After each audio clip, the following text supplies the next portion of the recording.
On se retrouve pour la grande messe de l'actualité, mesdames et messieurs. Bienvenue à tous sur les antennes de la 10e rue Télévision. Voici les sommaires.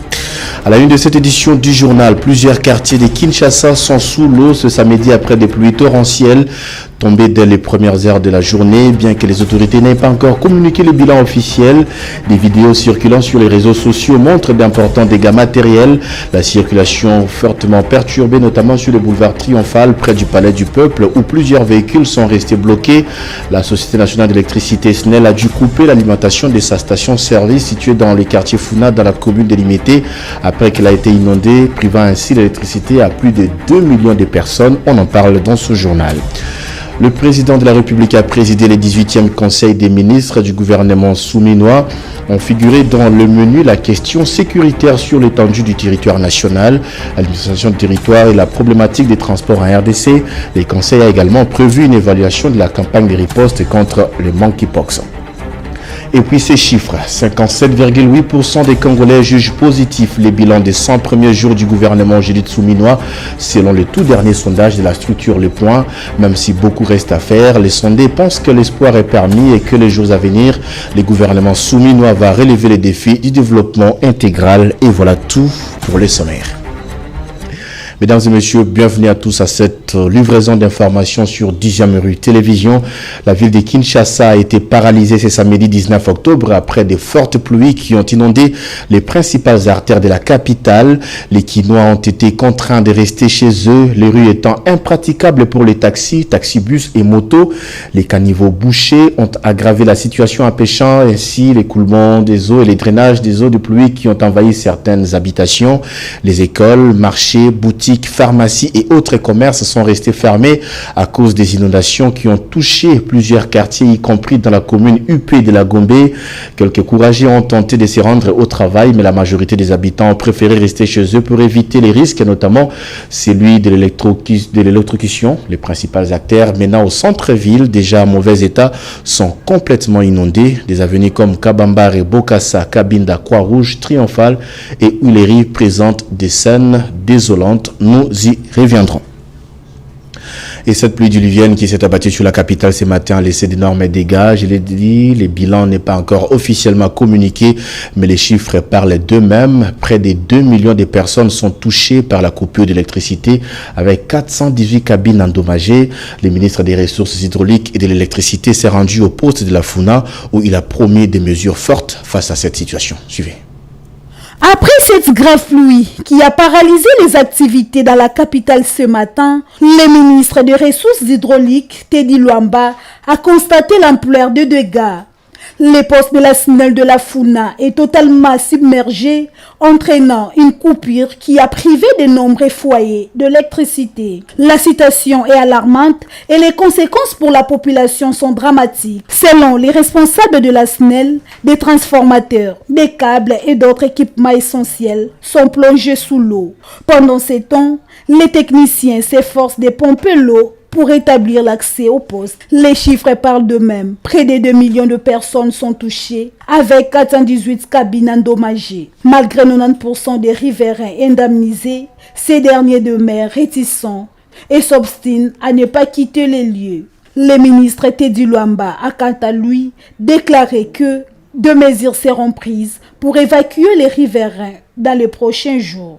On est venu se rassurer de l'avancée de ces indemnisations. Il y a quelques récalcitrants qui ne veulent toujours pas libérer. Nous allons prendre des mesures par rapport à ça. Et il fallait que nous nous voyions personnellement pour que nous puissions nous activer sur les actions qui vont suivre très prochainement. Nous sommes en train de faire la suite avec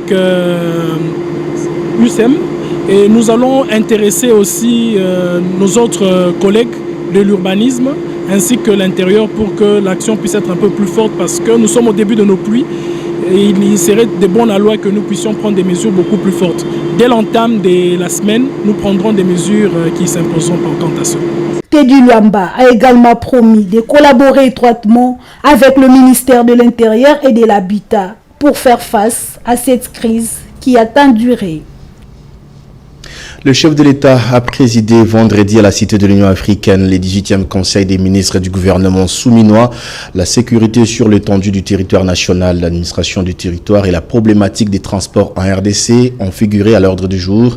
Les conseils des ministres a également prévu d'évoquer l'évaluation de la campagne contre le virus de monkeypox ainsi que d'autres questions en rapport avec l'économie, la justice et la fonction publique. Et puis ces chiffres, je l'ai dit au sommaire, plus de 57,8% des Congolais jugent positif les bilans des 100 premiers jours du gouvernement Judith Souminois. Selon les derniers sondages de la structure Le Point, même si beaucoup reste à faire, les sondés pensent que l'espoir est permis et que les jours à venir, le gouvernement Souminois va relever les défis du développement intégral. Des précisions dans ce commentaire de Paul Senga. Plus de 100 jours se sont écoulés et depuis l'investiture le 12 juin dernier par l'Assemblée nationale du gouvernement souminois, les tout premiers du second quinquennat du président Félix Tshisekedi et les tout premiers dirigés par une femme. D'après un sondage réalisé du 3 au 5 octobre 2024 à Kinshasa et dans les différents chefs-lieux du pays par Le Point, un baromètre sociopolitique en RDC. Les résultats consultés par la RTNC ce 18 octobre 2024 démontrent que le début du gouvernement est positif. Au total, 57,8% de personnes interrogées soutiennent que le bilan au terme des 100 jours est positif et contre 26,9% négatif alors que 11,3% d'entre elles ont respectivement jugé ces bilans mitigés. Et parmi les sondés, 4% se sont abstenus de tout commentaire, a indiqué le rapport. La population qui du reste garde espoir de cet élan et continue à reposer leur confiance sur les 6 axes du gouvernement et qui sont pour rappel, la population qui du reste garde espoir de cet élan et continue à reposer leur confiance sur les 6 axes du gouvernement et qui sont pour rappel et construire une économie diversifiée et compétitive pour créer plus d'emplois et protéger les pouvoirs d'achat des ménagères, et protéger les territoires nationaux et sécuriser les personnes et leurs biens, aménager les territoires nationaux en vue d'une connectivité maximale, et garantir l'accès aux services sociaux de base, et enfin, renforcer les capacités du Congolais et pour participer à la construction. Le renforcement des liens bilatéraux entre la RDC et la Belgique a figuré au menu des échanges entre la première ministre Judith Souminois et son homologue belge Alexandre Descroix. Les deux chefs de file se sont dit favorables pour un partenariat gagnant-gagnant. Fabien Tchepela et Amoro Sandemia dans ce reportage. La première ministre Judith Souminois Toulouka a rencontré son homologue belge Alexandre Descroix au bureau du Premier ministre à Bruxelles. Ce rendez-vous a eu lieu en marge de sa participation à la 10e édition du forum Rebranding Africa. Lors de cette rencontre, Judith Souminois a souligné l'importance de cet échange, notamment dans le contexte actuel des renouvellements politiques en Belgique. Elle a mis en avant le défi qui jalonne les relations bilatérales entre la RDC et la Belgique, affirmant qu'il était crucial d'aborder cette question pour avancer ensemble. Ça a été juste un échange entre le Premier ministre belge actuel. Vous savez qu'il y a tout un processus de renouvellement au niveau de la Belgique, mais c'était quand même important, lors de mon passage ici en Belgique, de pouvoir nous rencontrer, de discuter de nos relations bilatérales entre la République démocratique du Congo et la Belgique. Et donc, nous avons profité de ce moment pour faire cet échange-là par rapport à tous les enjeux qu'il y a entre nos deux pays. Et je pense que aujourd'hui, nous sommes dans une position où la Belgique est en train de nous voir aujourd'hui en tant que partenaire plutôt qu'autre chose. Et nous sommes vraiment dans un processus de partenariat gagnant-gagnant. Cette rencontre marque une étape significative vers un renforcement des liens économiques et diplomatiques entre les deux nations, ouvrant la voie à une collaboration plus étroite à l'avenir. Deuxième journée du Rebranding Africa Forum, le ministre du Commerce extérieur, Julien Paluku Kaongia, a étalé sa masterclass ce vendredi 18 octobre. Panéliste, le patron du commerce extérieur congolais a, dans son exposé en présence de la première ministre et divers autres participants, insisté sur les défis à relever dans la mise en œuvre de la ZLECAf avant de présenter et défendre les plans directeurs d'industrialisation de la RDC chiffrés à 58,4 milliards de dollars américains. Panéliste ce vendredi à la deuxième journée du rebranding Africa Forum à Bruxelles, en Belgique, le ministre congolais du commerce extérieur, Julien Paluku, a appelé les décideurs africains d'éviter la précipitation de définir en amont le produit d'origine qui seront bénéficiaires du démantèlement tarifaire dans le processus, mais aussi d'aider l'Afrique à s'industrialiser et à diversifier sa production de l'énergie et de mines. La RDC, qui constitue un maillot fort pour la connectivité de l'Afrique, dispose de son plan directeur d'industrialisation avec 6 composantes, notamment routières, aéroportuaires, portuaires, ferroviaires, énergétiques et les zones économiques spéciales chiffrées à 58,4 milliards de dollars américains. Et c'est pour faire face aux défis de la ZECLAF, et car en 2022 à Niamey au Niger, le chef d'État africain avait décidé que le pays puisse consacrer désormais 10% de leur budget à la promotion de l'industrialisation, a-t-il ajouté. La RDC, comment elle s'y prépare? Parce que nous sommes au centre de l'Afrique effectivement, et nous sommes un maillon important pour la connectivité de l'Afrique. Lorsque vous voulez quitter l'Égypte, le Caire pour aller en Afrique du Sud, en tout cas le passage obligé, c'est la République démocratique du Congo. Voilà pourquoi nous avons développé dans notre pays, sous l'autorité du président de la République, et je parle ici en présence du ministre de l'Industrie, un plan d'industrialisation du pays. Une composante liée aux infrastructures aéroportuaires et une composante liée au développement des zones économiques spéciales. Et donc, voilà comment la RDC se prépare pour intégrer finalement la ZLECAf, de manière à ce que il offre le meilleur d'elle-même et qu'il ne soit pas, par la ZLECAf, les déversoirs des produits qui viennent d'autres continents. Et signalons que la ZECAf vise l'intégration économique plus large et plus profonde pour attirer les investissements en stimulant les commerces et en réduisant la pauvreté dans une Afrique prospère. Un reportage signé Paul Senga. Et à l'Assemblée nationale, le rapporteur Jacques Njoli a échangé avec la délégation de l'Alliance des autorités traditionnelles du Congo, ANATC, en sigle, conduite par son président national, Mwami Munongo Mwendaba Tumsiri. De quoi s'agissait-il exactement? La réponse dans ce reportage.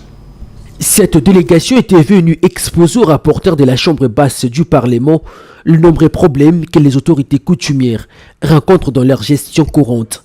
Une manière pour cette structure de solliciter l'accompagnement de cette institution pour désamorcer la crise qui a élu domicile au sein de l'ANATC.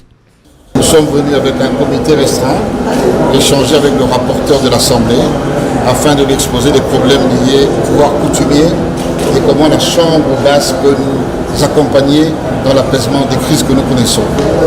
C'est un coutumier très ouvert et disponible, et nous reviendrons encore pour voir les terrains d'entente. C'est l'Assemblée qui fait les lois, donc c'est l'Assemblée qui peut nous aider à réussir les grands défis que nous connaissons et à apaiser à travers une modération naturelle. Les rapporteurs de l'Assemblée nationale, le professeur Jacques Njoli, a promis à ses hôtes de s'impliquer personnellement pour que la Chambre basse du Parlement rencontre le plus tôt possible les préoccupations des autorités ancestrales. Les membres de la délégation de l'ANATC sont répartis très satisfaits des assurances obtenues du rapporteur de l'Assemblée nationale, le professeur Jacques Njoli, pour apporter des solutions à leurs problèmes. Fonction publique à présent. La paie des agents publics de l'État du mois d'octobre connaîtra un léger retard suite aux multiples opérations liées à l'intégration de nouveaux agents mécanisés dans le système. C'est ce qui ressort des échanges qu'a eu le vice-premier ministre, ministre de la fonction publique Jean-Pierre Liaou et le président ad intérim du comité de suivi de la paie des fonctionnaires, l'ordonnateur délégué du gouvernement ainsi que le président de l'intersyndicale nationale de l'administration publique. Un reportage de Percy Liambassi. À quelques jours de la fin du mois d'octobre, le vice-premier ministre, ministre de la fonction publique Jean-Pierre Liaou, a reçu le président AI du comité de suivi de la paie des fonctionnaires, l'ordonnateur délégué du gouvernement, ainsi que le président de l'intersyndicale nationale de l'administration publique UNAP, venu lui faire rapport sur l'évolution de la préparation de la paie des agents publics de l'État du mois d'octobre. De ces rapports, il ressort que la paie de ce mois d'octobre connaîtra un léger retard dû aux multiples opérations liées notamment à l'intégration de nouveaux agents mécanisés dans les systèmes. Les ajustements qui sont en train d'être faits, les ajustements décidés lors des travaux de banque syndicale et le gouvernement, mais aussi les nouvelles mécanisations font en sorte qu'il y ait beaucoup de travail à faire au niveau de la direction de la paie. Et cela engendrera certainement un glissement dans le paiement des salaires du mois d'octobre. Nous nous sommes dit, est-ce que c'est important de faire une paye complémentaire pour les ajustements, pour l'application de la grille barémique, etc. On a dit non, on accepte un petit retard qui serait 10 jours, 11 jours maximum, ok, au lieu de mettre les fonctionnaires dans une situation où ils seront appelés à suivre les compléments de leur rémunération. Avant de présenter les rapports au patron de la fonction publique Jean-Pierre Liaou, l'équipe a été dans tous les services de la direction de paye pour se rendre compte de la façon dont les agents de cette direction préparent les états de paye pour permettre à l'ensemble de l'administration publique du pays d'être payés dans de bonnes conditions malgré le petit retard enregistré. Également dans l'actualité, le gouvernement à travers le ministère du Développement rural déterminé à intensifier les activités dans la province du Sankourou. Tels sont les résultats des échanges entre le ministre sectoriel Mwindo Zangui, le gouverneur de la province du Sankourou, Victor Kitenge, et les coordonnateurs du projet Prise, l'ingénieur Deo Sunzu. Plus de détails dans ce reportage.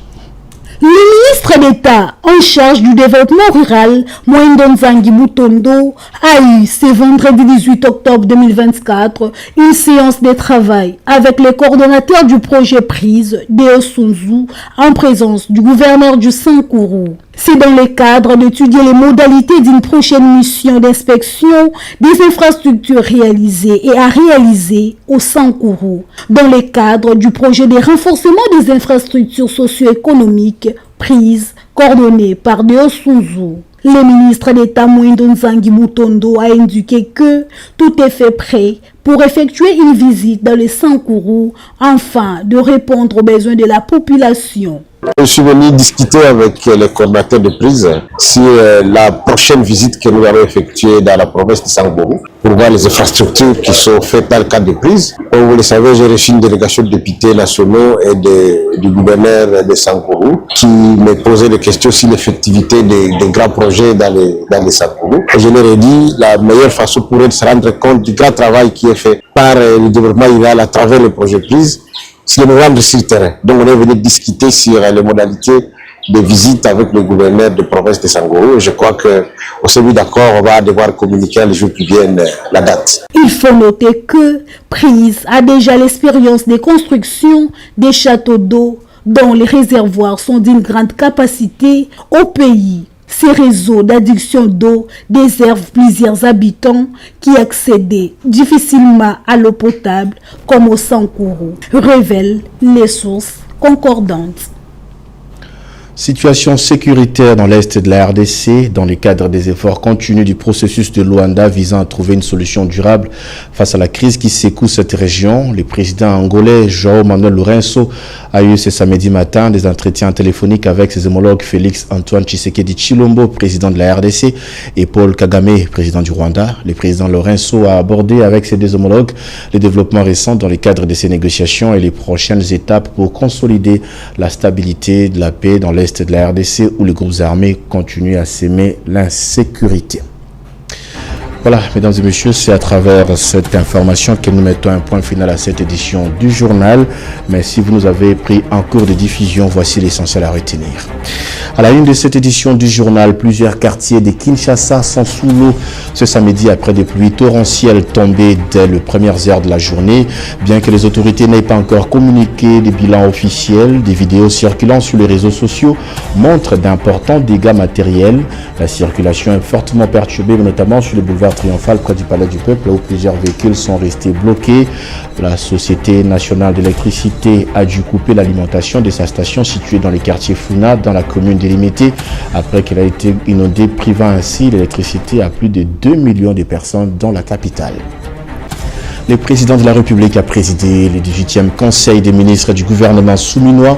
En figuré dans le menu la question sécuritaire sur l'étendue du territoire national, l'administration du territoire et la problématique des transports en RDC.